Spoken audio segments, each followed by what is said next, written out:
ontem, que conseguiu participar ontem. Eu separei Agradeço. alguns livros para mostrar de coisas que eu comentei ontem. Acho que tem alguns livros sobre a coleção de arqueologia do Freud, que eu acho muito interessante. Então, teve uma exposição de alguns achados arqueológicos da coleção do Freud no Brasil, se não me engano, nos anos 90. Esse é o catálogo dessa exposição. Então, de fato, Freud tinha alguns achados, né, assim, egípcios, gregos, achados da antiguidade, que ele mantinha numa coleção, e é muito interessante ver isso, né, ver que ele tinha também esse seu caráter fetichista em relação a esses objetos, e ver como que ele estava, né, impregnado também por esse imaginário da arqueologia. Essa aqui tem a sala dele, né? Enfim, não sei se dá para ver na mesinha, a mesa de trabalho dele, mas guardava esses objetos. Vocês podem dar um Google também, vai ser muito melhor. Mas é muito interessante ver. E além desse livro, tem esse livro aqui, Excavations and Their Objects, que também faz um apanhado da coleção dele, que é muito, muito legal.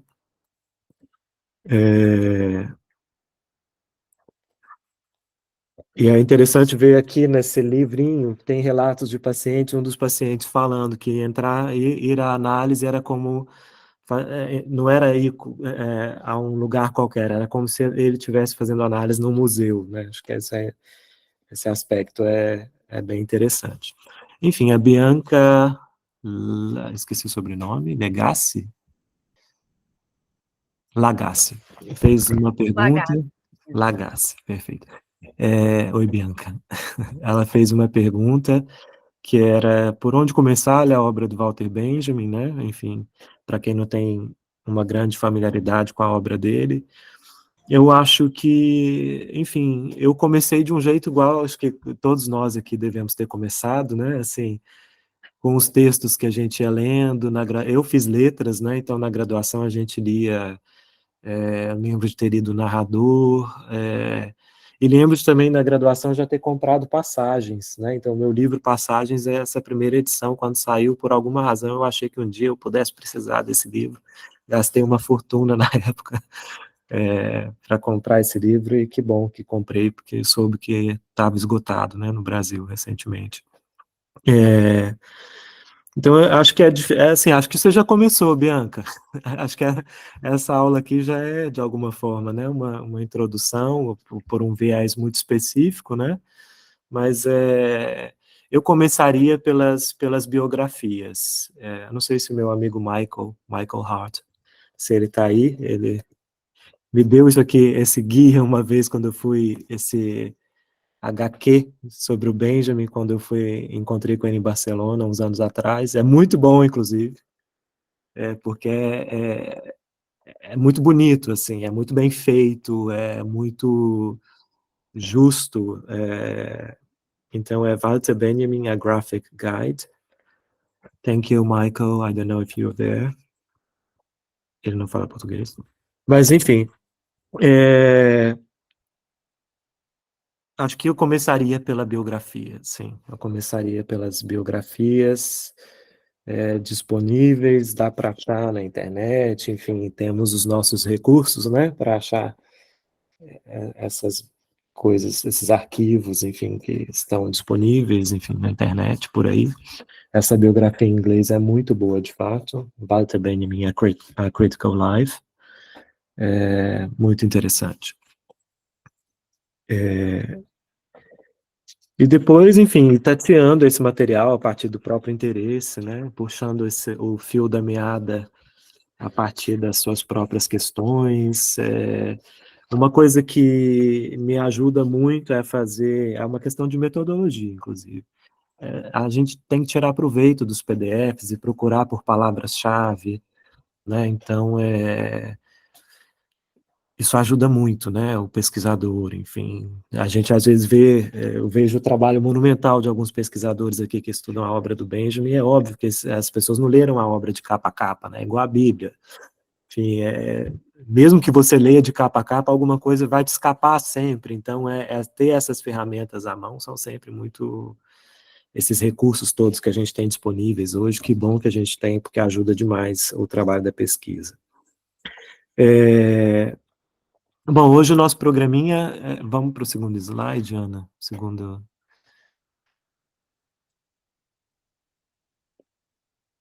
Esse é o nosso programinha hoje está um pouco mais relaxado, amanhã vai ser um pouco mais apertado, como ontem, talvez um pouco até mais corrido, mas porque a minha ideia hoje é que a gente leia, de fato, algumas teses selecionadas, eu vou, enfim, dizer daqui a pouco quais a gente vai ler no percurso, falar um pouco do pano de fundo das teses, né, qual que é o contexto das teses, fazer uma leitura e comentário de uma seleta delas, algumas teses selecionadas, falar um pouco do anjo da história, e a gente vai se concentrar um pouco na nona tese sobre o conceito de história, que é a partir dessa tese que eu venho levantando a partir de um problema de tradução, um desvio de tradução, que eu venho propondo na minha tese, essa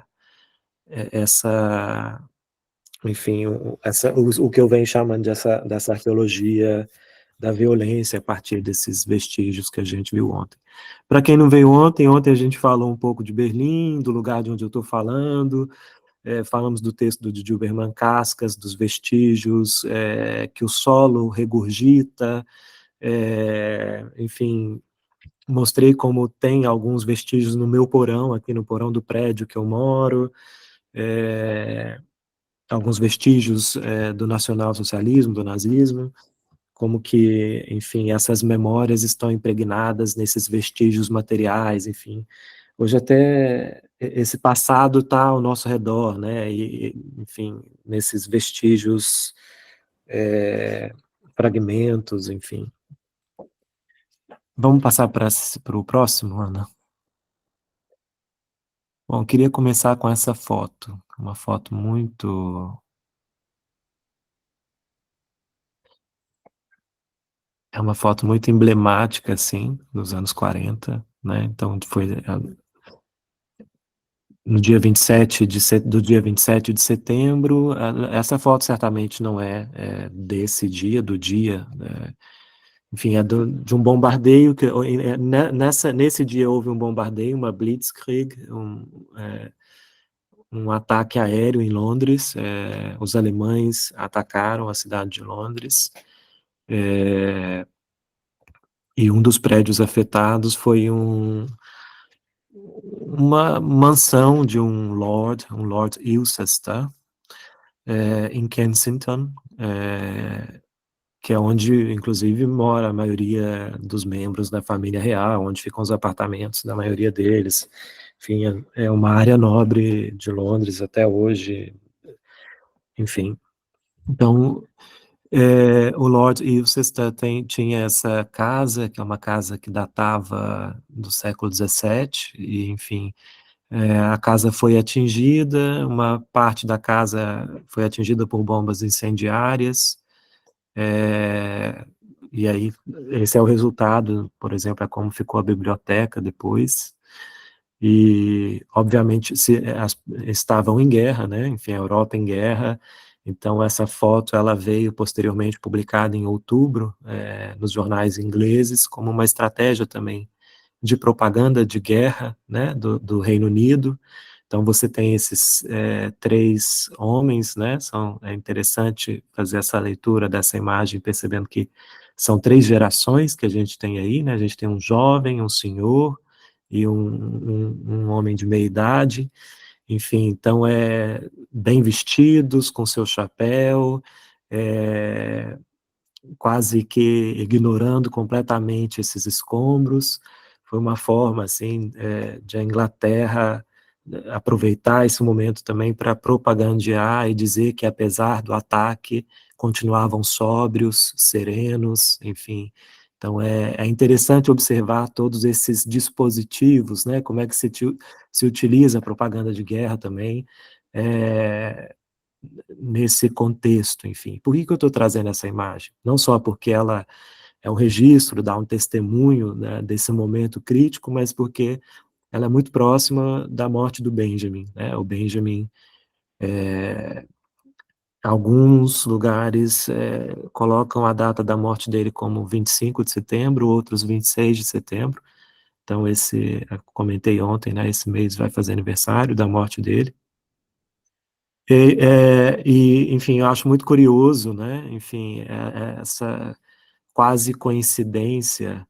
Alguns lugares, inclusive, falam que ele foi enterrado, aliás, acho que ele morreu no dia 26 e foi enterrado no dia 27. Então, é interessante ver como estava o estado da arte nesse momento, né, enfim. E essa foto é uma epígrafe, digamos assim, para a gente pensar, então, essa biografia, digamos, desse texto tão singular, que são as teses sobre o conceito de história. Ficou conhecido assim, como teses, né, sobre o conceito de história, mas o título em si é sobre o conceito de história.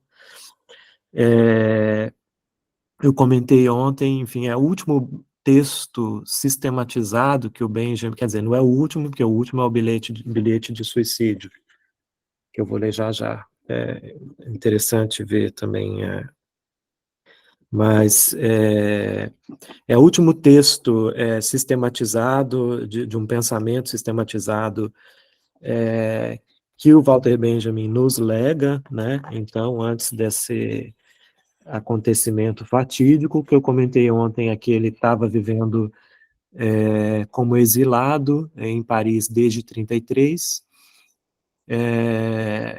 Em 37 ele é preso, vai para um campo de trabalho em Nantes, fica por lá 3 meses, sai com uma condição de saúde muito prejudicada, por uma depressão também que vai se acirrando. Acho que todos nós que passamos por um governo, por questões políticas bem difíceis nos últimos anos, sabemos que tipo de depressão é essa, né?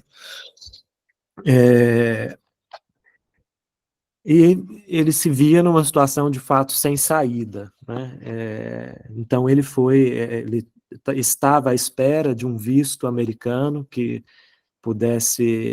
possibilitasse a sua ida então para os Estados Unidos, onde ele continuaria sua colaboração com Adorno e Horkheimer, que já estavam lá, já havia alguns anos, e levaram para lá o Instituto de Pesquisa Social, que eles tinham fundado em Frankfurt, em 23, ou 23.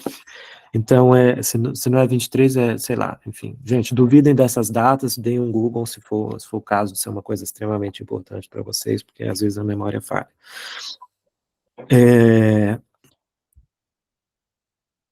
Enfim, ele estava à espera desse visto, que nunca chegava. Em algum momento esse visto chega, com a ajuda de vários, inclusive funcionários da embaixada americana na França. Nesse momento ele já tinha passado por Lourdes e por Marseille e depois Lourdes, aliás, ou o contrário, talvez. Deixa eu ver pelas cartas, a gente tem essa, sim, por Marseille e depois Lourdes. Mas no sul da França, onde se reuniram alguns refugiados de guerra judeus fugindo do, da França, que estava sendo ocupada também pelos nazistas, né? Então, e nos últimos, nessa época, acho que 39 ou 40, em algum momento a França é o que se chama o governo de Vichy, né? O governo de Vichy, ele se torna um aliado do nazismo, e aí os judeus começam a viver dias muito piores. Muitos judeus tinham se exilado em Paris com a ascensão do nazismo na Alemanha, muitos judeus alemães. E muitos alemães progressistas também, né? Enfim, todo mundo que, de alguma forma, tornou-se imediatamente inimigo do regime. Enfim, então Benjamin ele vai fazer essa, com a saúde muito fragilizada, com um grupo pequeno de 3 judeus, eles vão cruzar os Pirineus a pé.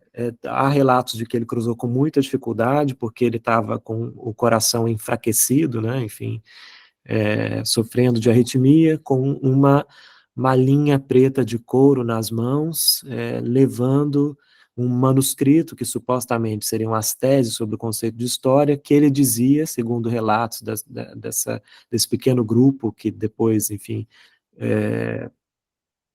falou sobre isso, enfim, em diversas ocasiões, que ele dizia que não podia, ninguém podia carregar a mala dele, porque ele precisava defender aquele manuscrito com a própria vida. E o que enfim, possível de se compreender, porque esses manuscritos é, são uma crítica voraz também àquele momento, uma resposta bastante contundente ao que ao momento que a Alemanha estava passando, enfim. E então eles chegam em Portbou, um vilarejo no norte da Catalunha, divisa ali com a França, com os Pirineus, com Andorra. Eu não fui lá, mas algumas pessoas aqui foram. Sei que Raquel foi, enfim, mas tem um monumento lindíssimo lá, espero visitar em algum momento. Mas ele chega em Portbou com esse grupo e imediatamente a polícia franquista os interpela e pergunta se eles têm o laissez-passer, né? Porque naquele momento eles tinham o visto de entrada para os Estados Unidos já, mas não tinham o visto de saída da França. Então, quando o governo francês começa a colaborar com os nazistas, começa-se a exigir também o visto de saída, não só o visto de chegada no país. Então, a permissão de saída, né? E eles não tinham esse visto, então os policiais ficam ali e falam, não, então vocês vão pernoitar aqui, amanhã a gente vai resolver o que vai fazer, e nessa noite o Benjamin, então, decide tirar a própria vida. Ele toma, se eu não me engano, foi morfina, foi um opioide muito forte, que ele já carregava como, enfim, levando em consideração essa possibilidade, né, enfim, e ali ele decide tirar a própria vida, entrega esses manuscritos antes para Eni Gurland, que é uma dessas mulheres que estava nesse grupo com quem ele estava, pede que ela encaminhe esses manuscritos para o Adorno e dita para ela o seguinte bilhete. Então, do dia 25 de setembro, foi provavelmente na madrugada entre 25 e 26. Ele diz: numa situação sem saída, não tem outra escolha senão pôr fim a tudo. É num vilarejo dos Pirineus, onde ninguém me conhece, que minha vida vai se acabar. Peço-lhe que transmita meus pensamentos ao meu amigo Adorno e lhe explique a situação em que me vi colocado. Não me resta muito tempo para escrever todas aquelas cartas que eu desejar escrever. Então, enfim, é um bilhete muito comovente, muito conciso, e dá a dimensão do desespero de alguém que, de fato, está sem saída, né? Então esse bilhete está, inclusive, nas cartas do Benjamin com Adorno, que é um material assim muito rico, pensando que diante dessa obra tão fragmentária, aos pedaços, concisa, muitas vezes na troca de cartas com amigos que ele vai desenvolver, que ele nos vai dar pistas de algumas questões que ainda são muito enigmáticas para todo mundo que se confronta com essa obra. Enfim, então esse é o pano de fundo, né, desse momento, isso que está por trás desse texto tão singular na sua forma, são fragmentos, são 18 fragmentos com mais duas extensões, e a gente tem nessa Kritische Ausgabe uma edição crítica alemã, né, todas as notas preparatórias que, enfim, foram juntadas depois, coligidas, para falar uma palavra mais bonita, pelos amigos do Benjamin, que começaram também esse processo de começar aos poucos publicar a sua obra. Então,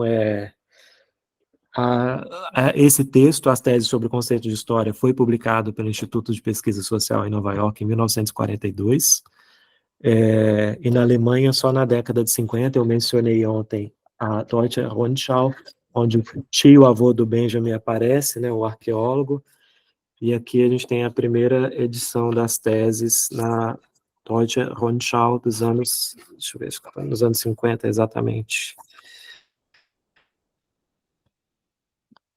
Sim, foi em 1950, é a primeira vez que é publicado na Alemanha. Então, aparece aqui junto com o textinho do Adorno, chamado Característica de Walter Benjamin.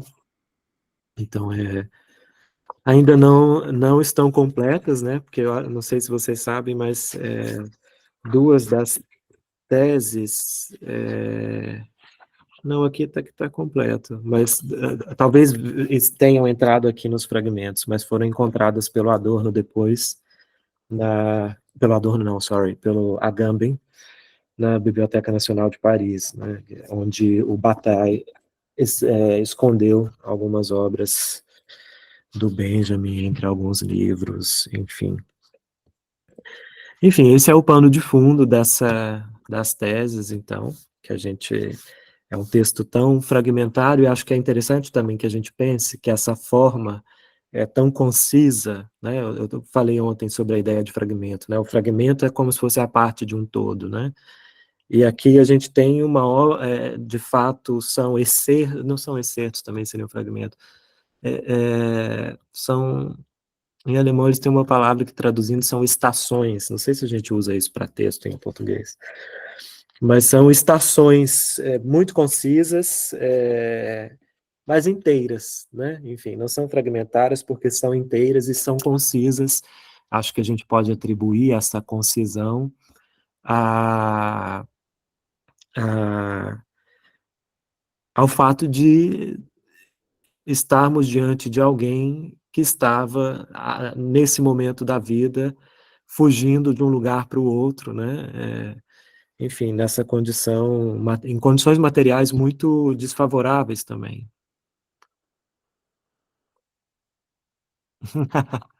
Você gosta da fofoca, né, Ana? É... Bom, o Benjamin, ele deixou alguns textos com Bataille, para que o Bataille, eu não sei muito exatamente, muito mais além disso, assim, e o Bataille escondeu alguns desses textos, inclusive o anjo, né, o desenho do Paulo Klee, ficou junto na BNF com os textos do Benjamin. Então, por alguma razão ali, enfim, o Bataille achou que seria mais seguro, e de fato foi, esconder esses textos na BNF. E alguns ficaram perdidos, né? Enfim, foram encontrados, boa parte deles, se eu não me engano, em 1900, logo depois que a guerra acaba e alguma coisa é enviada já para o Adorno em Nova York, juntamente com o Anjo da História, que a gente vai falar já. Mas eu não sei muito mais dessa. Tem algumas coisas que eu já li, mas não me lembro exatamente. Não é nada que me chamou muita atenção.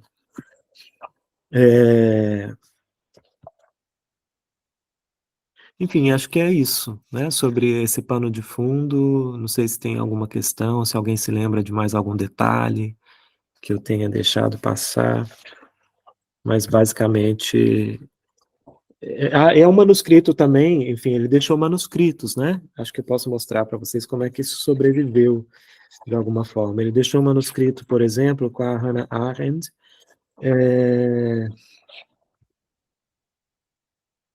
Ele deixou uma versão em francês que é muito importante para o trabalho que eu tenho feito, que a gente vai ver amanhã, porque me permitiu perceber de que forma ele vai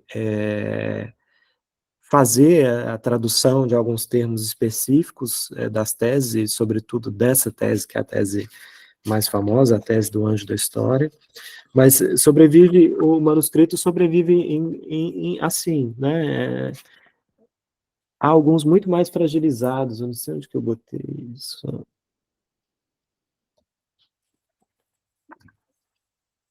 enfim, e é interessante ver como ele faz esse recuo para escrever, né? Esse manuscrito está aqui no arquivo.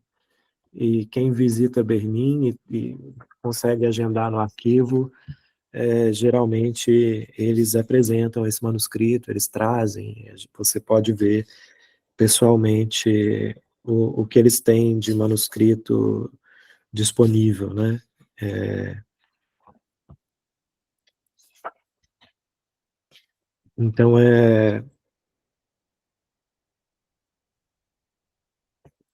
enfim, é interessante observar a forma como isso vai sobreviver também. Então, ele distribuiu alguns manuscritos entre os amigos, Arendt, Bataille ficou com com alguns, Arendt ficou com esse manuscrito específico das teses, eu não me lembro se ela ficou com outros, mas enfim, ele fez uma distribuição mais ou menos assim.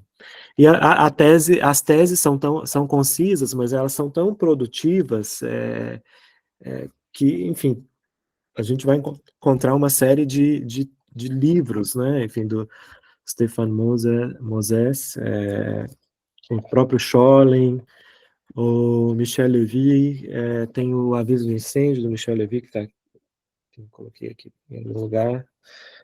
Estou aqui rodeado de livros.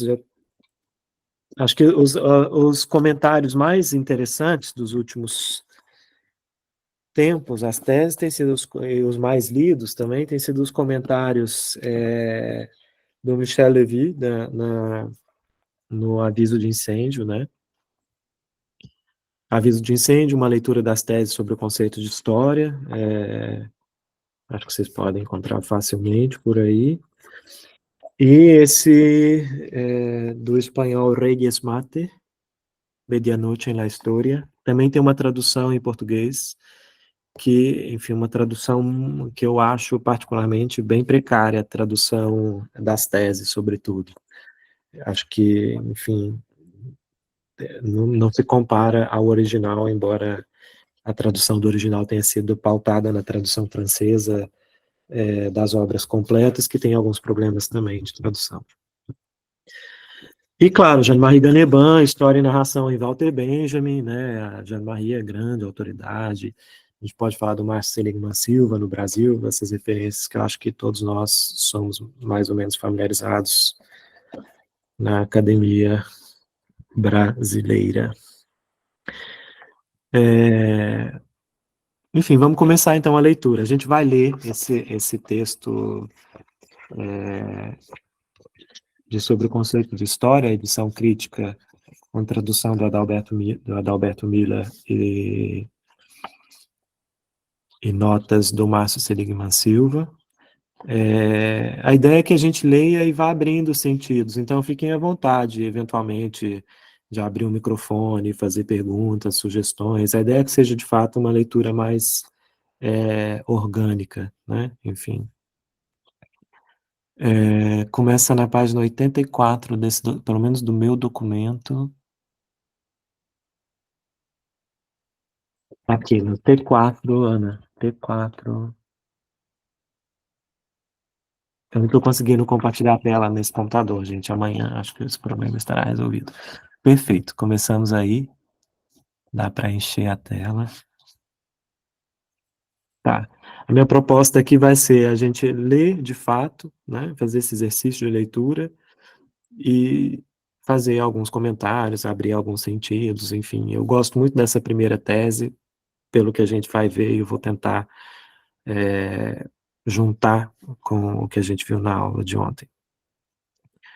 Sabe-se que deve ter existido um autômato construído de tal sorte que, a cada movimento de um enxadrista, contra-atacava com outro lance, o que lhe garantia a vitória na partida. Um boneco em trajes de turco, com narguilé na boca, sentava-se ante do tabuleiro que ficava sobre uma ampla mesa. Através de um sistema de espelhos, criava-se a ilusão de que a mesa era transparente por todos os lados. Na verdade, havia um anão corcunda escondido dentro, o qual era um mestre no xadrez e manipulava com fios as mãos do boneco. É possível então imaginar uma contrapartida filosófica desse aparato. O boneco chamado materialismo histórico há de vencer sempre. Sem dúvidas, ele está à altura de qualquer adversário se tomar a teologia a seu serviço, ela que é hoje pequena e feia, e de qualquer maneira não se deixa ver. A segunda foto do slide tem é uma gravura desse boneco enxadrista. Eu volto para lá para o slide, então, né? Acho que pode voltar e depois a gente volta para o texto. Tudo bem.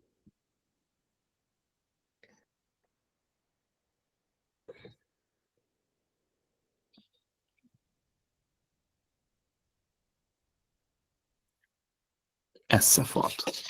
É mais ou menos assim que funcionava esse dispositivo. Essa gravura é do século XIX, se não me engano, XVIII.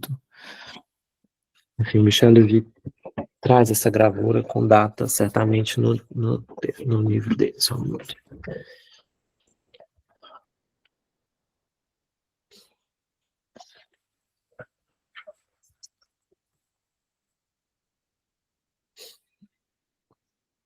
Enfim, o que eu gostaria de começar comentando uma coisa que eu falei ontem, né, que o Benjamin era um modernoso, um modernete. Ele era um homem do seu tempo. Muito, embora a Hannah Arendt também dizia que o Benjamin era como uma figura do século XIX que tinha escorregado para o século XX, era essa a imagem da Arendt, porque o Benjamin era uma pessoa descrita pelos amigos como uma pessoa que falava um alemão extremamente sofisticado e excessivamente polido, né? Ele usava expressões muito formais em situações muito informais. Então, esse é um traço, né, dele. Ele se orgulhava muito disso, né? Ele dizia que o melhor escritor da geração dele era ele, porque ele conservava na língua esse apreço, né, assim, por essas formas quase arcaicas mesmo. E isso também explica um pouco da concisão, né, do Benjamin, porque estava conversando com um amigo ontem, comentei isso ontem, se não me engano. Essa coisa fragmentária do Benjamin, né, essa coisa da concisão ou do fragmento, é muito interessante quando você vai ler Benjamin no original, que você percebe que aquela palavra ela foi escolhida pelo peso de sentido que ela tem na língua, né? Assim, as expressões que ele escolhe, elas, por isso que é possível, eu comentei ontem, fazer uma leitura muito que abre todos os sentidos dessas palavras que ele vai trazer, porque ele de fato pensava palavra por palavra, né? Ele era um escritor, mas não só um escritor, ele reescrevia muitas vezes tudo aquilo que ele tinha escrito. Então é por isso os textos sobrevivem em tantas versões diferentes, né? Então é alguém que realmente emprestava consequência a cada palavra que escrevia, e seria insuportável escrever uma obra inteira, né? Tão inteira, com todo esse apego à densidade das palavras, devia ser insuportável. Então, também talvez seja por isso que ele nunca tenha suportado escrever uma obra inteira, né? Acabar obras tão, enfim. O drama barroco alemão, que é uma dessas obras, restou incompreendido, né? Pela banca da habilitação. Então, talvez justamente por causa dessa densidade que ele trazia, que não tinha lugar, e ele fez conscientemente, foi uma certa provocação à academia alemã da época. Enfim, então a gente tem aqui, sabe-se, eu vou ler de novo com essa imagem de fundo, sabe-se que deve ter existido um autômato construído de tal sorte que a cada movimento de um enxadrista contra-atacava com outro lance, o que lhe garantia a vitória na partida. Um boneco em trajes de turco, com um narguilé na boca, sentava-se ante do tabuleiro que ficava sobre uma ampla mesa. Quer dizer, era um boneco que jogava, né, com quem se predispunha a jogar xadrez com ele, mas o boneco sempre vencia, porque embaixo desse dispositivo tinha um mestre do xadrez, que era um anão, escondido, manipulando esse boneco. Então não era o boneco que jogava, era esse anão que estava escondido. E aí eu chamo a atenção, esse boneco que o Benjamin vai chamar é o materialismo histórico, entre aspas, né? Essas aspas aqui são muito importantes, porque quando ele coloca entre aspas, o que ele está fazendo aqui? Ele está citando um materialismo histórico específico, né? Ele não está desacreditando, descredibilizando o materialismo histórico pelo qual ele também está advogando nessas teses, né? Ele deixa essas aspas como uma crítica bastante sutil a um tipo específico de materialismo histórico que faz uso, um uso esconso, né, dessa teologia, né, essa teologia que não pode vir à luz do dia, né, enfim, é feia, né, depois você imagina que na Alemanha, depois da Aufklärung, entre os intelectuais, do iluminismo, da iluminação, não sei como se traduz isso especificamente, mas a religião se tornou uma coisa um pouco escusa, né? Enfim, era um pouco feio, e o Benjamin vem trazendo, ele vem profanando, para usar um conceito do Agamben, que certamente o Agamben criou pensando em Benjamin, ele vem profanando essa terminologia religiosa, ele vem profanando esses termos da teologia judaica e cristã, a serviço do pensamento, né? Enfim, então é muito interessante perceber esse movimento. Então, o que ele está fazendo aqui? Como um homem do seu tempo. O que eu digo quando eu digo um homem do seu tempo? O que a gente tinha nessa época, né, nos homens de cultura, nas pessoas de cultura, enfim, na produção cultural desse momento.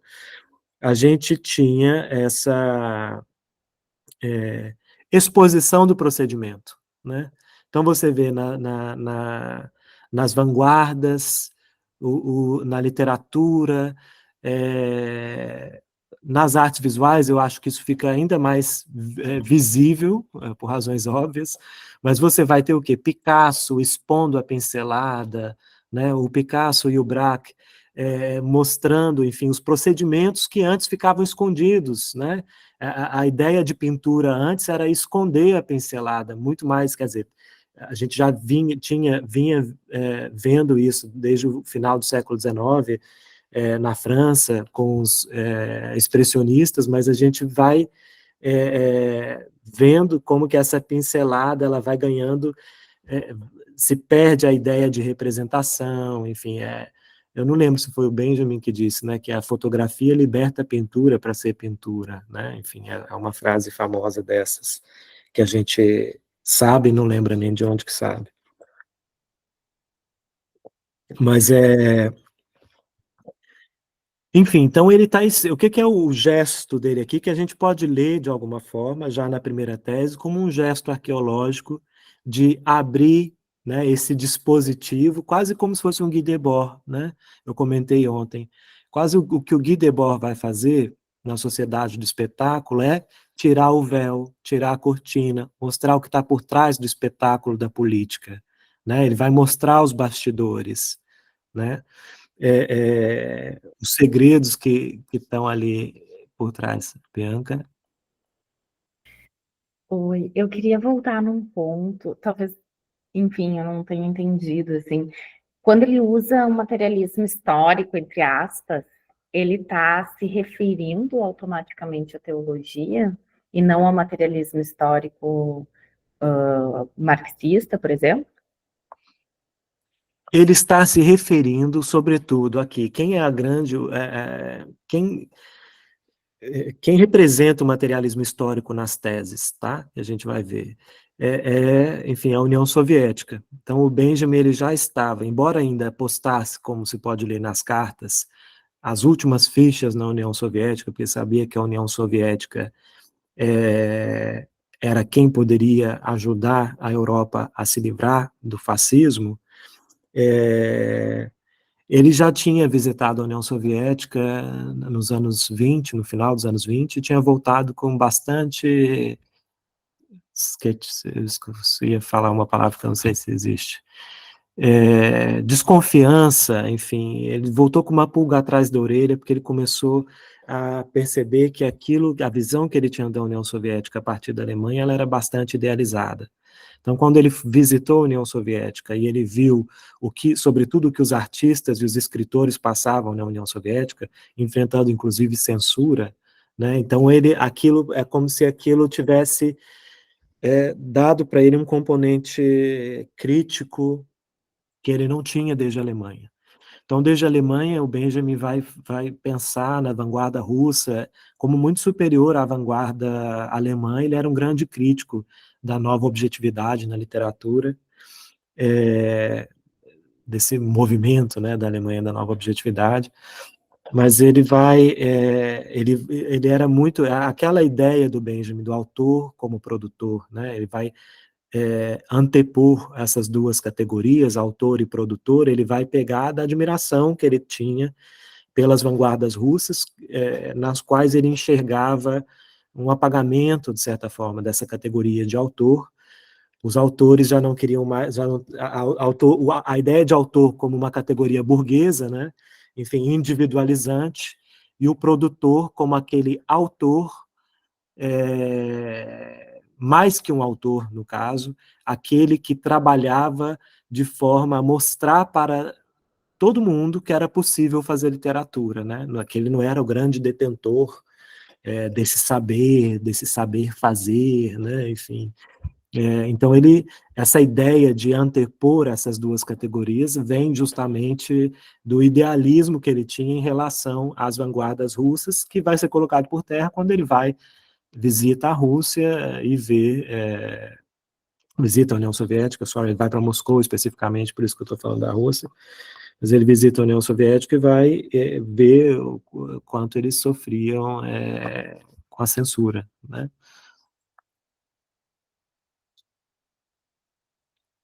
Sim, é uma crítica ao uso messiânico, né? Esse messianismo que a gente vê, inclusive na política até hoje, gente. A gente acabou não, estamos passando por isso nesse momento da vida pública brasileira, né? Enfim, o sujeito tem até Messias no nome, então é tão escancarado. Ele está criticando justamente o uso de categorias teológicas, mas de uma maneira sorrateira. Não é que seja de uma maneira sorrateira, mas ele está acusando um messianismo que ainda não se veja assim, né? Porque recusa essa palavra que é da teologia, né? Mas essa coisa de estamos aqui para salvar, né? Tanto o fascismo de direita quanto Stalin, eles estavam se movimentando em torno dessa ideia de redenção, né? Então, o Benjamin vai falar nas teses contra esse falso Messias em ambos os espectros da política, né? Em ambos os fascismos, né? De esquerda ou de direita. Ele convocava a figura do Messias que venceria o anticristo, né? O falso Messias, né? Ele diz, o Messias vem também para salvar, para vencer o anticristo. Em algum momento das teses ele vai comentar isso. Perfeito, Nina. Então, quando ele coloca esse materialismo histórico entre aspas, ele está falando desse falso Messias, né? Desses falsos redentores que vêm manipulando as massas em nome do trabalho, em nome, enfim, com todos esses valores. Você pode ver que a gente é praticamente, quando você analisa, assim, você vai ver as categorias que estão em jogo, né, nos dois espectros do fascismo, né, essas categorias que são idealizadas, né, enfim, o que é imposto, a ideia de trabalho, de sacrifício, está em jogo nos dois campos. Então, enfim, ele vai perceber isso de uma maneira muito crítica, aliás, porque, esqueci de falar, e aí vai ficar mais claro ainda, porque em 1939, aliás, disse que é a partir do impacto desse movimento, dessa questão política, que o Benjamin vai escrever as teses, a União Soviética, né, acontece o chamado Pacto Molotov-Ribbentrop, né, que a União Soviética vai firmar um acordo, os chanceleres, né, da União Soviética e da Alemanha vão firmar um pacto de não agressão. Então aquilo é o fim para o Benjamin, porque ele ainda apostava, como eu disse, suas últimas fichas na União Soviética, e ele vê a União Soviética fazendo um pacto, Stalin fazendo um pacto de não agressão com a Alemanha hitlerista. Então, para ele é uma decepção lancinante, né? E ele responde isso, de certa forma, com as teses. Alguma dúvida aí? Vi uma carinha de dúvida. Não, achei engraçado. Ah, Estranho, né? Poxa, agora pois combinaram é. não se agredir. Esse é o problema das idealizações. Vamos falar bastante delas hoje. Já já a gente vai chegar lá. Então, enfim, qual que é o movimento do Benjamin aqui que a gente pode pensar como um movimento de um homem desse tempo, dessa vanguarda, que está expondo o procedimento, que está mostrando o que subjaz ali, a superfície que parece, né, tão encantadora, ou tão, enfim, neutra, para usar o termo do Didi Uberman no texto dele, Cascas, ele vai lá e abre, né, ele escava, ele abre, ele faz esse movimento de mostrar, ei, olha quem que está lá embaixo, né? Olha o que está aqui, olha quem que está dando a ordem aqui. Essa teologia que vocês não deixam aparecer, mas que estão fazendo uso político dela ao trazer essa ideia de messianismo, essa ideia de redenção, enfim, a usar as massas assim de uma maneira bastante religiosa. Acho que mais claro impossível, é por isso que as teses servem tanto para a gente ler o nosso próprio momento político, né, enfim, recente. Então, acho que aqui o que fica para mim de interessante é esse gesto de exposição que escancara o que subjaz ao processo político do momento, né? E esse materialismo histórico, entre aspas, é justamente a sua desconfiança expressa de modo muito sutil nesse materialismo histórico que ele não compreendia como sendo um materialismo histórico verdadeiro, né? Enfim, ele vai reivindicar depois contra o falso Messias, esse falso materialista histórico, ele vai reivindicar o verdadeiro Messias, que vem também para vencer o anticristo. O que é o anticristo? Categoria teológica também. É aquele que se faz de Cristo, né? Aquele que se faz, vem também se dizendo redentor e tal, mas é o anticristo, né? Enfim, ele é exatamente o oposto do redentor. Eu não tinha plano de ler a segunda, mas acho que a gente pode ler a segunda. Eu vou fazer um movimento aqui de ir para o último. A gente pode ficar aí nessa página, Ana, mas eu vou voltar aqui lá no finalzinho dessa sessão. A gente tem uma coisa muito interessante que dá para a gente pensar, dá muito pano para manga aqui para a gente. No fragmento B, lá depois da tese 18. Enfim, ele divide em A e B, né? E ele diz assim: de certo, o tempo para os adivinhos que inquiriam sobre o que ele trazia escondido em seu seio não era experienciado nem como algo homogêneo, nem como vazio. Quem tem isso em mente pode talvez ter uma ideia de como o tempo passado é experienciado na reminiscência. Essa categoria é muito importante em Benjamin, a reminiscência. Do mesmo modo, quer dizer, o que é experienciado na reminiscência, a reminiscência é diferente para ele da memória. Eu não sou um grande perito nesse termo, mas é um termo importante. Enfim, tem teses e teses só sobre esse termo em Benjamin. Sabemos que os judeus eram proibidos de inquirir sobre o futuro. Ao contrário, a Torá e as preces ensinam-lhes a reminiscência.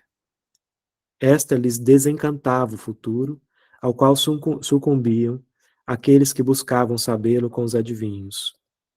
Mas nem por isso, para os judeus, o futuro tornou-se um tempo homogêneo e vazio, pois nele cada segundo era a portinha por onde o Messias poderia entrar. Então essa ideia é muito interessante, né? Enfim, o judeu é proibido de consultar os adivinhos para saber do futuro, né? Então, diante dessa interdição, você precisa encarar o passado, e esse passado que vem como reminiscência. O que eu penso na reminiscência, embora não seja um período, como eu leio nessa reminiscência? O ritual religioso, por exemplo, ele atualiza um momento do passado. Esse ritual que é importante para pensar, a gente pode pensar em relação a esse termo, e também o Benjamin vai pensar em relação à celebração, que está ligada à ideia de tradição, a tradição dos vencedores, que a gente vai, talvez, se eu não me lembrar, falar mais tarde. Mas eu acho interessante aqui pensar nisso, então. Quer dizer, não é que ele também está pensando que, embora o judeu não possa, os judeus sejam interditados, né, de consultar os adivinhos, isso não significa que o futuro seja um tempo homogêneo e vazio, né, um tempo onde não tem nada, nada se pode esperar do futuro, não. O Messias está sempre prestes a chegar. Então, é essa a ideia. E o que o Messias faz? O verdadeiro Messias, ele redime, né, o seu povo. Então, acho que a gente pode comentar um pouco mais depois sobre essa tese. Enfim, alguma questão até aqui? Mais alguma questão? Aí a gente pode avançar.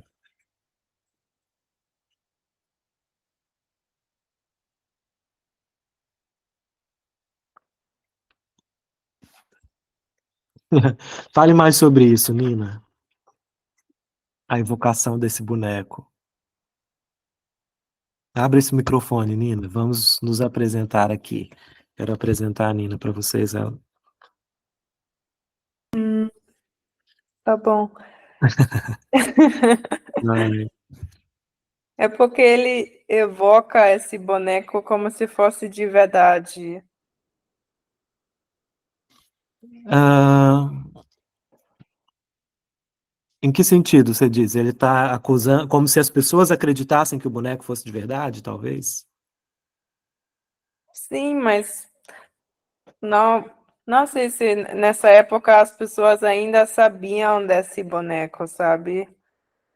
Ele cria a imagem, ele cria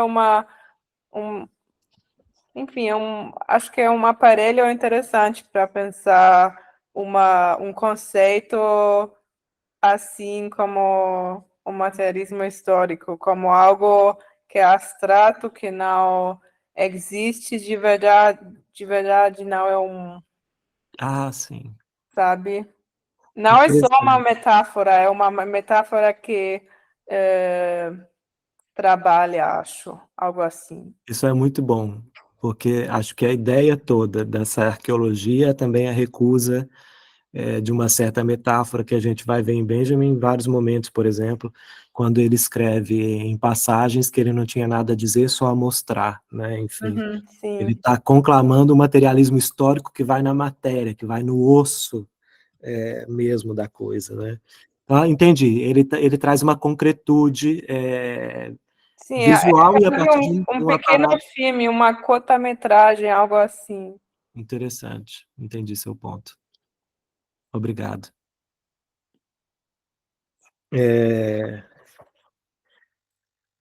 Enfim, vamos ler a segunda.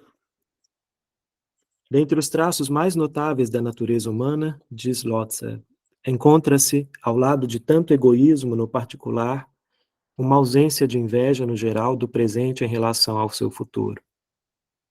Essa reflexão nos leva a entender que a imagem de felicidade que acalentamos está inteiramente tingida pela época em que transcorre a própria existência que nos cabe. A felicidade que poderia ter despertado inveja em nós existe apenas no ar que respiramos, nas pessoas com quem poderíamos ter falado, nas mulheres que poderiam ter se dado a nós. Em outras palavras, a representação de felicidade se associa de modo indissolúvel à de redenção. A redenção, outra categoria teológica, né? Com a representação do passado, de que a história faz seu objeto, ocorre o mesmo. O passado traz consigo um índice temporal que o remete à redenção. O passado traz consigo um índice temporal que o remete à redenção.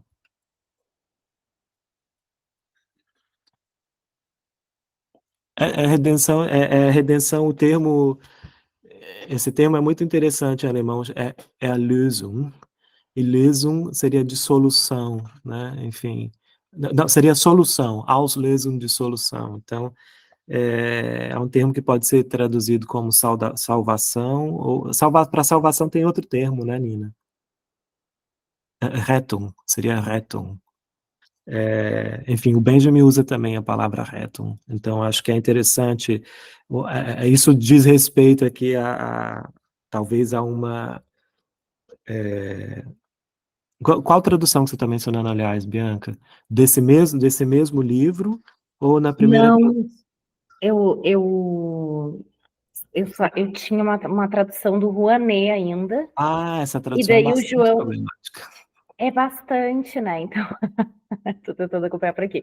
Daí o João me mandou agora essa versão que tu tá lendo. Ótimo. E Essa aí eu não versão, abri ainda, mas eu falei sobre salvação não tanto pela tradução, assim, em si, mas pelo peso da palavra, sabe? No sentido teológico, assim. sim, exato. A ideia de Rettung, por exemplo, é quando você está afogando, alguém manda uma boia, né, para te salvar. Seria esse o caso. Isso não seria uma redenção, seria um resgate, digamos. Então, Rettung está mais ligado a essa ideia de resgate, é diferente de redenção. Aham. Não sei se vocês concordam com essa diferença, mas a redenção, ela é bastante teológica mesmo, né? Enquanto o resgate, ele tem a ver com uma coisa muito mais concreta. Rettung tem a ver com uma coisa muito mais concreta. O passado traz consigo um índice temporal que o remete à redenção. Existe um encontro secreto entre as gerações passadas e a nossa. Isso é muito interessante de pensar. Nós éramos aguardados sobre a terra. Foi-nos dada, bem como a todas as gerações que nos precederam, uma tênue força messiânica, a qual o passado reivindica. O mais correto é não abrir mão dessa reivindicação. O materialista histórico, aqui o materialista histórico de verdade, sem aspas, sabe disso. Então, é justamente essa reivindicação, digamos, arqueológica, né? O que é essa? É ir atrás desses restos, né? De alguma forma, é assim que eu leio, né? Por isso que eu chamo de uma leitura arqueológica, né? O passado traz consigo um índice temporal, né? Deixa eu ver como é que está a ideia de índice, porque às vezes eu uso index, e eu aprendi recentemente que quando eu uso index em inglês ou alemão está errado.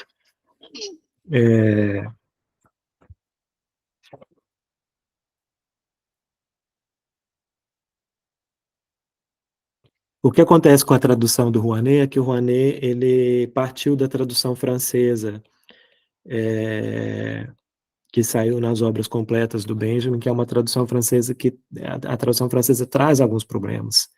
E é a tradução francesa que vai, de alguma forma, é a partir dessa tradução francesa que muita gente vai receber, né, o Benjamin no mundo inteiro, né, porque, enfim, muita gente falava francês, mas não falava alemão, então traduzia Benjamin a partir da tradução francesa, e essa tradução francesa tem essas questões muito específicas. Então, amanhã a gente vai falar só sobre essas questões, talvez um pouco hoje, para adiantar um pouco da questão de amanhã.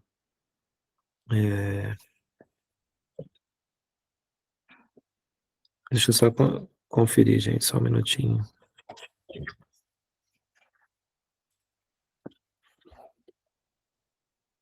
De fato, ele usa Erlösung, né, a ideia de redenção mesmo, não de Rettung. E é interessante pensar que a arqueologia tem um ramo da arqueologia que se chama arqueologia de resgate. O que faz a arqueologia de resgate? Vai haver uma obra num lugar que supostamente está assentado sobre um sítio histórico, digamos. Um prédio aconteceu, sei lá, um problema no encanamento, vai ter uma reforma, ou vão construir um prédio numa área histórica de uma cidade, enfim. Então, é necessário, eu não sei se em todo o país é uma questão legal, né? Contratar uma equipe de arqueólogos que vão fazer essa arqueologia de resgate, vão fazer uma varredura, vão fazer algumas escavações, vão ver, enfim, a possibilidade dessa obra, ou se essa obra vai alterar algum sítio arqueológico, possivelmente ali embaixo.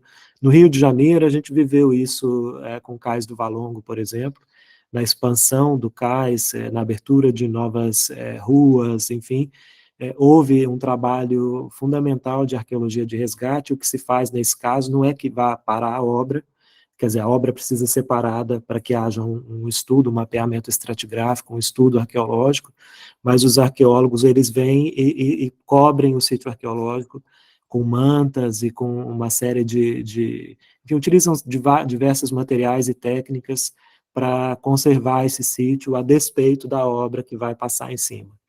Então, é interessante pensar sobre isso. Ele usa index mesmo, tá vendo? Eu não estou todo equivocado. Ele usa a palavra index no original. Então, esse indício, né? O passado traz consigo um índice temporal que o remete à redenção, né? A gente pode entender isso de várias maneiras. Eu, nessa minha mirada antropológica, eu vejo isso como o índice concreto, né, dessa materialidade, né, que também se dá a ser decifrado, né, enfim, de alguma forma. Essas incrustações, enfim, tudo aquilo que é possível ser lido a partir de um ponto de vista arqueológico. Existe um encontro secreto entre as gerações passadas e a nossa. Isso é interessante de pensar, esse encontro secreto. Pergunta enviada. Comecei a estudar recentemente a análise do discurso e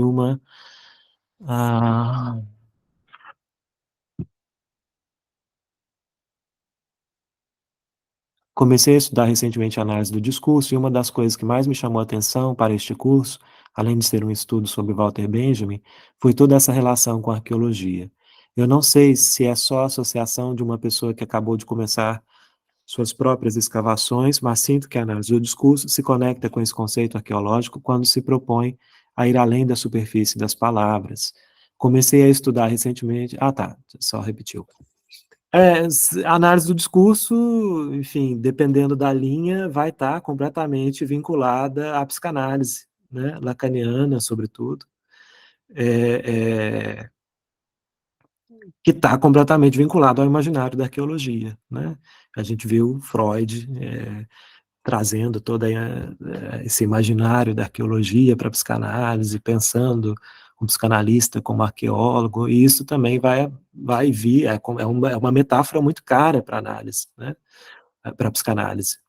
E, enfim, a análise do discurso, bebendo também da psicanálise, obviamente traz isso, e o próprio Foucault também, que está na base de algumas linhas da análise do discurso, com a sua arqueologia do saber, que enfim, eu acho um problema no Foucault que ele usa a arqueologia de um modo tão à revelia do conceito de arqueologia, ele não chega a conceituar, né, ao mesmo tempo, enfim, foi criticado por isso, aliás, acho que está nesse Ditos e Escritos, acho que é uma trilogia, né, de Ditos e Escritos, enfim, tem a resposta dele a uma resenha americana, que alguém resenha arqueologia do saber nos Estados Unidos e aponta alguns furos, e ele fala, mas essa pessoa não conhecia Kant, que Kant, como eu disse ontem, é o precursor da metáfora da arqueologia na filosofia, né? Mas também ele não explica o que o Kant pensava, enfim, ele deixa aquilo tão frouxo que vai virar genealogia depois, e genealogia me parece um termo bastante mais apropriado, porque, enfim, embora eu consiga entender a metáfora da arqueologia no processo analítico, o que o Foucault está fazendo não é nada mais do que uma discussão histórica, né? Ele está indo atrás de documentos que vão desvelar ali os primórdios de conceitos científicos, por exemplo. Lianca. Não, é porque a análise do discurso que mais me recorda, que mais me traz essa associação, que é a que eu estou começando a ver agora, seria justamente essa materialista de Peixe, sabe? Sim, não entendo muito, estudei na graduação muito rapidamente. Mas, enfim, com certeza tem uma relação, sem dúvida, vai ter uma relação com essas questões. É o trabalho do filólogo também, né, que o Benjamin está reivindicando. enfim. Ok. Então, aqui, de novo, então, retomando, eu faço essa leitura, então, desse passado, e, de fato, esse passado que passou, né, que está soterrado, cabe às gerações do presente fazer esse trabalho, né? Uma coisa que eu não falei ontem, que eu acho muito interessante a gente pensar, e aí é uma questão filosófica da arqueologia, digamos assim, que a arqueologia ela casa, né? Ela casa passado, presente e futuro, né? Uma coisa que eu, enfim, venho pensando muito nessa imagem. Você tem, no momento da escavação, o arqueólogo ele está no seu tempo presente e o passado que ele espera encontrar, incrustado nesse achado que está soterrado, ele está também por vir, né? A escavação é que vai trazer esse passado que está por vir, esse índice do passado que está por vir. Então você tem uma amálgama, né? A escavação enquanto um ato que se dá no presente, é uma ação no presente, em busca desse achado que diz respeito ao passado, mas está no porvir, né? A partir do trabalho da escavação. Então você tem esse amálgama nesse momento da ação do arqueólogo, nesse momento da escavação de passado, presente e futuro. O que eu ia comentar também, o Benjamin vai usar muito essa ideia de gerações aqui, tem uma distinção que eu acho importante de ser feita entre tradição, a tradição, ele vai falar aqui da tradição dos oprimidos ainda não está fundada, né? Cabe ao materialista histórico de verdade fundar essa tradição dos oprimidos, né? Essa tradição não está fundada porque a gente só tem ideia do que é a tradição dos vencidos. E a tradição dos vencidos ela se dá através de... nós somos o tempo inteiro, estamos lançados nessa tradição dos vencidos, né? Embora somos os dos vencedores, estou misturando vencedores com vencidos agora. Estamos aqui repetindo a tradição dos vencedores, embora sejamos, pelo menos a maior parte de nós, imagino, né? Não imagino que haja muitos, sei lá, não sei, vai que, né? Mas somos vencidos, né? Enfim, estamos aqui trabalhando, por exemplo, né? Trabalhar é coisa de vencido. Enfim, então ele vai fazer uma distinção que vai aparecer em alguns momentos da sua obra entre tradição e Überlieferung. Essa palavra alemã, vou escrever aqui, Überlieferung, que em português eu acho... Peraí, gente, que esse teclado aqui tá diferentão. Überlieferung, escreve para mim, Nina. Eu estou com um computador com teclado alemão, eu não uso, eu geralmente uso... Obrigado, Nina, muito gentil da sua parte. A Überlieferung, a gente traduz em português como transmissão. A gente vai ver isso amanhã, quando eu vou trazer uma elaboração entre duas categorias estéticas, que para mim são muito antitéticas, né? Entre a tradição e a transmissão. A tradição é algo que diz respeito ao passado. O meu exemplo clássico, assim, da tradição eu penso, por exemplo, os ingleses no Natal, eles colocam uma coroinha de papel na cabeça, e estão lá, montam um presépio.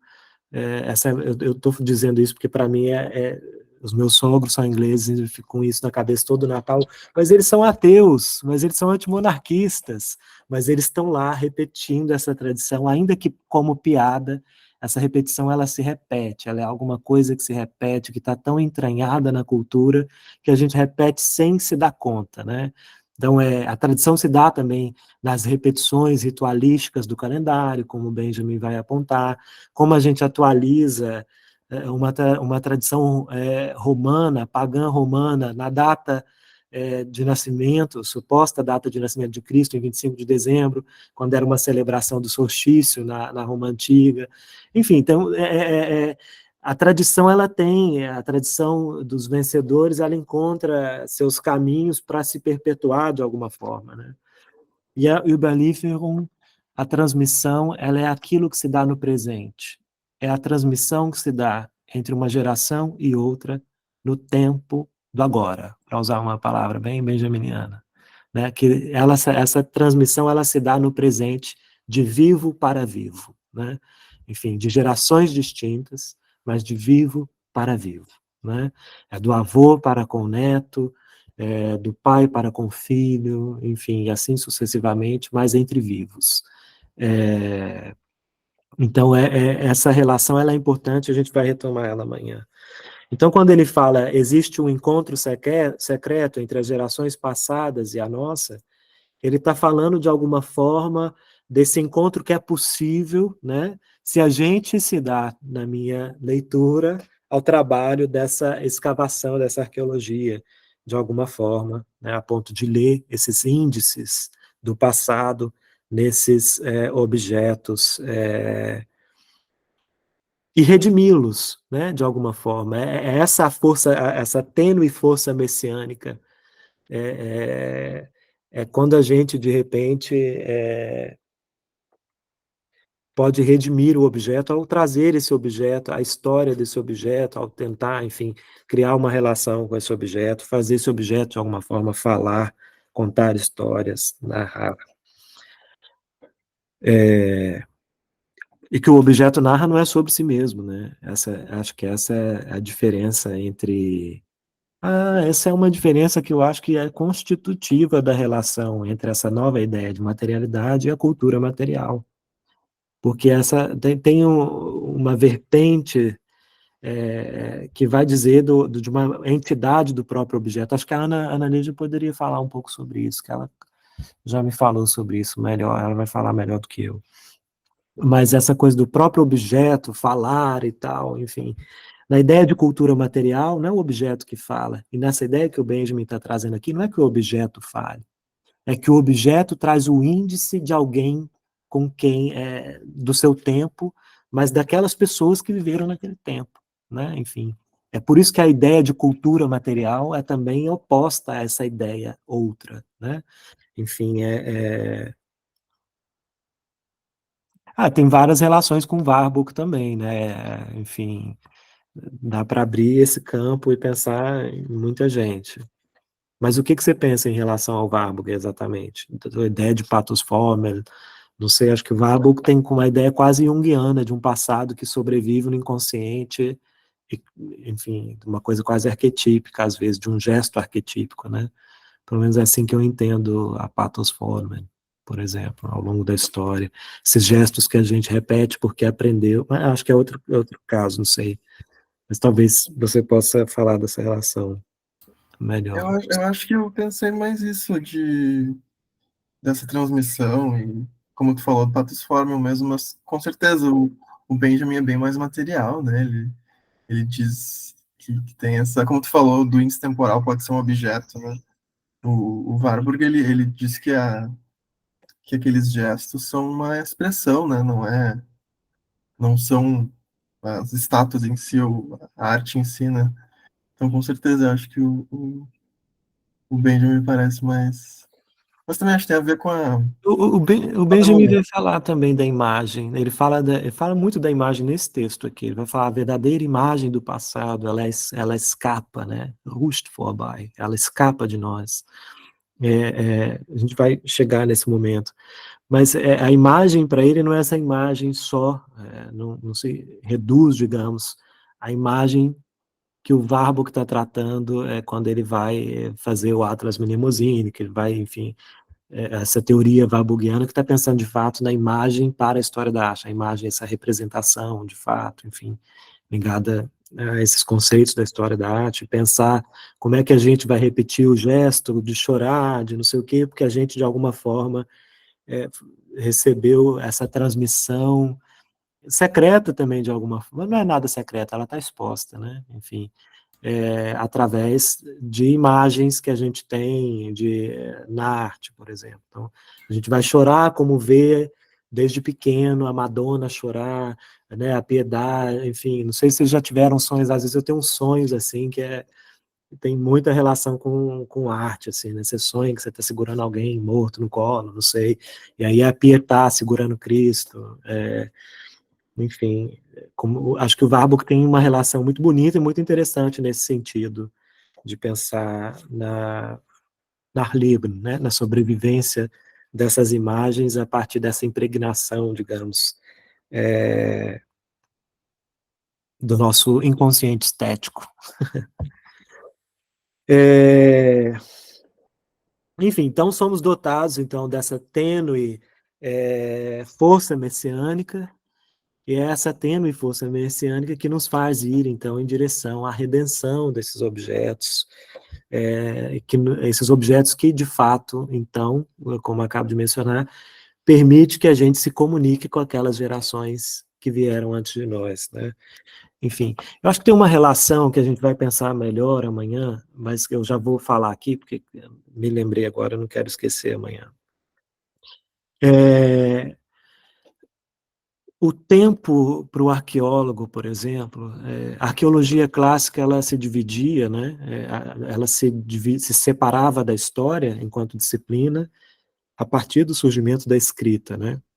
Isso já foi colocado por terra, obviamente, a gente tem hoje uma arqueologia histórica, que vai justamente trabalhar com fontes, documentos da história e os achados arqueológicos, enfim, vai cotejar e vai fazer essa comparação, enfim. Mas tem uma coisa da arqueologia, essa separação de arqueologia lidar com aquilo que não foi escrito, né? Aquilo que está fora do documento escrito. Então, que é muito interessante, assim. Esqueci porque eu estava falando isso, mas você viu, eu falei que não queria esquecer, acabei esquecendo. Será que a gente faz um intervalinho agora e volta, ou a gente continua até essa... Vamos ler essa parte 3, aí a gente faz um intervalo. O cronista que narra os acontecimentos sem distinguir os grandes dos pequenos leva em conta a verdade de que nada do que já aconteceu pode ser considerado perdido para a história. De certo, apenas a uma humanidade redimida cabe a totalidade de seu passado. Aqui é interessante a gente pensar sobre algumas questões, né? Isso quer dizer, somente para a humanidade redimida o seu passado pode ser citável em cada um de seus momentos. Cada um de seus instantes vividos se tornará uma citation à l'ordre du jour, dia esse que é justamente o do juízo final. Então, uma citação da ordem do dia, né? Nesse dia que é o juízo final. De novo, lidando com duas categorias algumas categorias teológicas, né? De novo, a redenção aparece, essa humanidade redimida, esse juízo final, isso aqui é igual a ideia que a gente tem, que virou meme, né? Ah, no dia do juízo final, imagina no telão passando tudo que você viveu, né? É basicamente isso. Acho que é possível até pensar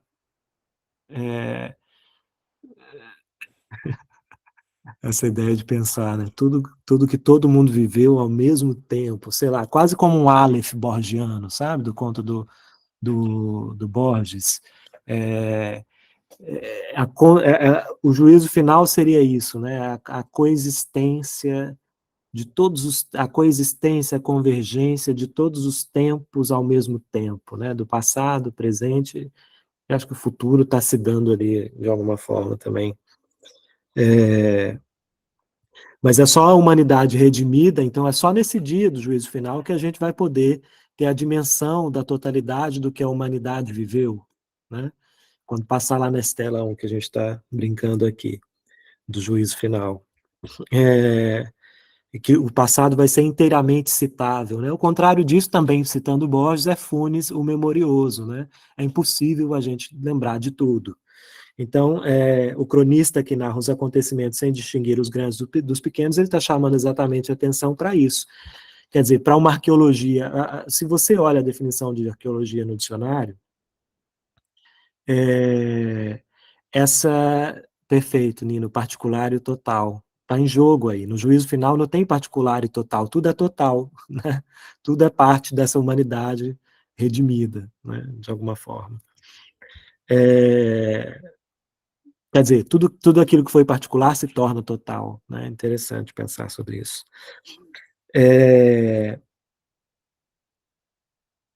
O que eu ia comentar aqui agora?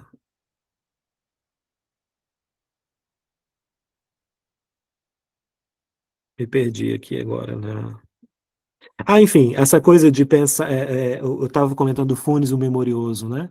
Impossível se lembrar de tudo, impossível que um historiador dê conta de tudo, impossível dar conta dessa totalidade, tudo tem memória, né? Enfim, eu lembro de uma aula na arqueologia com a Tânia Andrade Lima, lá no Museu Nacional, no Rio de Janeiro. Ela falava sobre isso, né? A partir da arqueologia, você pode tudo aqui está incrustado, tudo que está em volta da gente está incrustado de memória. Você pode, através de análise desse material, saber de onde veio esse tipo de algodão que forra a sua cadeira, né? Onde é que ele foi produzido, todas essas senhas da etiqueta, a linha que costurou, enfim, é uma memória infindável, né? Tudo é cheio de memória. Mas o cronista que narra os acontecimentos sem distinguir, leva em conta a verdade de que nada do que ocorreu pode ser perdido. Então é interessante porque isso nos leva de novo para aquela dimensão do detalhe, né, que a gente comentou ontem, né? O detalhe que o Ernst Curtius via lá no tio do Benjamin, né, essa atenção para o detalhe, o tio do Benjamin como arqueólogo, né, muito atento ao detalhe, à minúcia, né, como essa uma grande característica de um bom arqueólogo, de um arqueólogo atento à minúcia, né, não só o que é grandioso e monumental, que é exatamente o que o Benjamin vai também dizer mais adiante aqui, mas essa atenção ao detalhe, ela é tão importante quanto a atenção ao grandioso, né? É interessante que a gente pense também, uma vez eu ouvi uma história de um geólogo, se alguém entender de geologia, talvez possa falar melhor do que eu, mas ele dizia, você pega uma pedra, um pequeno seixo que se desprendeu da rocha-mãe, e esse seixo, ele nos conta exatamente a história do todo, né? Então, é essa ideia de particular e total que a Nina está dizendo aí, né? Tudo aquilo que tem na rocha-mãe tem nesse seixo pequeno, né? Então, a partir dessa ideia benjaminiana, você pode ver no pequeno o que é grande, né? Então, acho que é possível pensar sobre isso, né? Ao não fazer essa distinção, a gente pode descobrir coisas muito interessantes. E acho que agora a gente para o intervalo, 8h30, e a gente volta em 15 minutos e continuamos. Perfeito, eu vou parar a gravação então aqui. Eu não sei se vai ser possível ler tudinho aqui, enfim, obviamente não. A ideia é ler uma seleta mesmo, que é o que vai ser possível fazer, mas não sei até da seleta se vai ser possível ler, né, fazendo os comentários e tudo, abrindo, mas a gente vai fazer o que der hoje, e amanhã a gente segue. Beleza, vou parar aqui. Ok, Só um obrigado. minutinho. Até já, gente.